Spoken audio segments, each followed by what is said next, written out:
Drafting committee के जो अध्यक्ष थे वो भीमराव अंबेडकर साहब थे। बहुत ही विद्वान, मतलब हम क्या कहें इनकी विद्वता के बारे में, उतना शब्द ही नहीं है हमारे पास। संविधान बना कैसे, तो इसके अलग अलग कमेटी बनाई गई और उनकी जिम्मेदारी सौंपी गई कि आपकी ये कमेटी है, आपकी ये जिम्मेदारी रहेगी। राज्यों को कैसे चलाना है, ये राज्य कमेटी है, आप बताइएगा। तो अलग अलग करके ऐसे कुल 13 समितियों को बनाया गया था।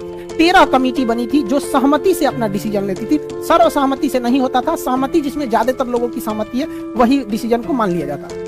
इस समितियों में सबसे प्रमुख जो समिति थी उसका नाम था प्रारूप समिति, इंग्लिश में कहते हैं ड्राफ्टिंग कमेटी। इस ड्राफ्टिंग कमेटी के जो अध्यक्ष थे वो भीमराव अंबेडकर साहब थे।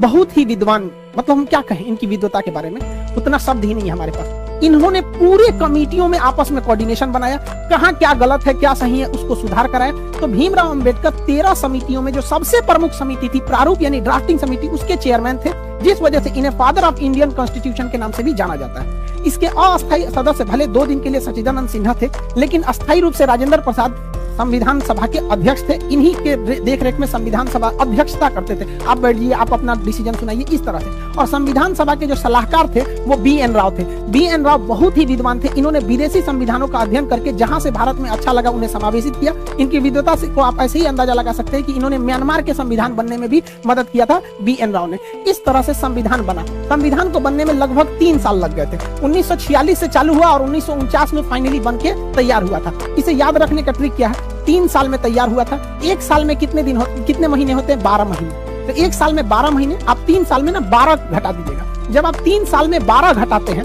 तो बचता है 2 साल 11 महीने और 18 दिन। तो ये ट्रिक के तौर पे आप याद रखेंगे। 2 साल 11 महीने 18 दिन में टोटल संविधान बनकर रेडी हो गया था। जब संविधान बना था तो उस समय संविधान के कुल चैप्टर यानी भाग की संख्या 22 थी।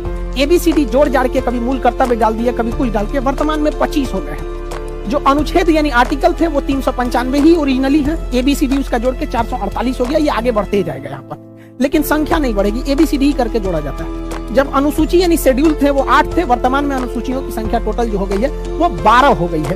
तो इस तरह से संविधान को बनाया गया। इतने मेहनत अपने प्रयास के बाद फाइनली भारत का संविधान बना, जो दुनिया का सबसे बड़ा लिखित संविधान हो गया। अब इसको बन के तैयार हो गया 26 नवंबर 1949 को। इस दिन हम लोग मना लेते हैं संविधान दिवस। लेकिन इसे लागू किया गया 2 महीने बाद 26 जनवरी 1950